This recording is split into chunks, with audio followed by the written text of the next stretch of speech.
kita. Di sini saya akan menjelaskan konflik antar lembaga pemerintahan dengan studi kasus pembangunan ibu kota negara. Yang pertama, saya akan menjelaskan pengertian konflik organisasi. Konflik organisasi adalah situasi yang muncul ketika kedua pihak atau lebih dalam sebuah organisasi memiliki perbedaan pandang, nilai, kepentingan atau tujuan yang saling bertentangan. Konflik ini bisa terjadi antara individu, antar kelompok, maupun antar satuan kerja dalam organisasi. Nah, dalam konteks pemerintahan, konflik organisasi bisa berdampak besar karena melibatkan proses pengambilan keputusan yang menyangkut kepentingan publik. Nah, selanjutnya saya akan menjelaskan pengertian konflik antar lembaga pemerintahan. Dari segi konflik vertikal, terjadi antara lembaga pemerintahan di tingkat yang berbeda, seperti antara pemerintah pusat dan daerah atau antar atasan dan bawahan dalam struktur birokrasi. Nah, konflik ini sering dipicu oleh perbedaan prioritas kebijakan, distribusi wewenang, hingga alokasi sumber daya. Selanjutnya ada dari segi konflik horizontal, terjadi antara lembaga yang berada dalam level yang sama, seperti antar kementerian, antar lembaga negara, atau antar instansi pemerintah daerah. Nah, konflik ini biasanya timbul akibat tumpang tindih fungsi, persaingan kepentingan, atau ego sektoral dalam pelaksanaan program. Nah, konflik yang saya ambil pada saat ini yaitu Kementerian Lingkungan Hidup dan Kehutanan versus pemerintah Provinsi Kalimantan Timur dalam konteks pembangunan IKN. Nah, pemerintah pusat sudah mencanangkan pembangunan ibu kota negara sebagai simbol transformasi nasional dan pemerataan pembangunan. Lokasi yang dipilih itu berada di Kalimantan Timur.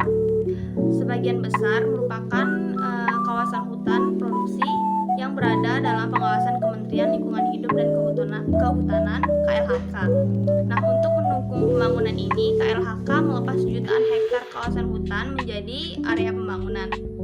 Namun, di sisi lain, pemerintah Provinsi Kalimantan Timur menilai bahwa kebijakan pelepasan lahan tersebut dilakukan secara terpusat tanpa pelibatan optimal dari pemerintah daerah.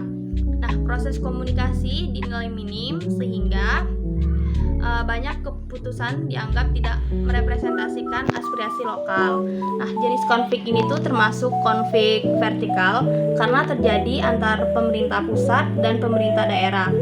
Nah, perbedaan kepentingan dan komunikasi yang tidak sinkron membuat hubungan antar level pemerintahan itu menjadi tegang. Nah, selanjutnya masuk di bagian analisis konflik. Penyebab konflik ini terjadi karena minimnya koordinasi antar pemerintah pusat dan daerah dalam perencanaan pembangunan. Nah, selanjutnya kurangnya pelibatan masyarakat lokal dalam pengambilan keputusan, tumpang tindih regulasi dan kewenangan antar lembaga, perbedaan prioritas antara pembangunan nasional dan kebutuhan masyarakat, dan ketidakjelasan status lahan dan hak milik masyarakat adat. Nah, dampak dari konflik ini, penolakan dari masyarakat lokal terhadap proyek pembangunan IKN, ketegangan antar pemerintah pusat dan daerah, selanjutnya potensi konflik horizontal antar masyarakat yang pro dan kontra. Selanjutnya ada hambatan dalam pelaksanaan proyek nasional yang strategis dan munculnya krisis kepercayaan publik terhadap institusi negara. Nah, solusi yang saya ambil untuk permasalahan ini yaitu pertama ada koordinasi terbuka dengan membangun komunikasi dua arah antara pusat dan daerah sejak tahap perencanaan. Selanjutnya ada pelibatan publik, memberikan ruang partisipasi bagi masyarakat lokal termasuk masyarakat adat dalam pengambilan keputusan. Selanjutnya ada mediasi independen. Mediasi independen ini untuk menghadirkan tim mediasi netral untuk menjembatani perbedaan antara KLHK, Pemda, dan masyarakat. Kemudian ada penataan regulasi, merevisi dan memperjelas pembagian kewenangan agar tidak tumpang tindih antar lembaga.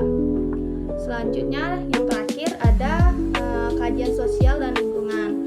Nah, melakukan studi menyeluruh tentang dampak sosial, budaya, dan lingkungan sebelum implementasi proyek besar seperti IKN.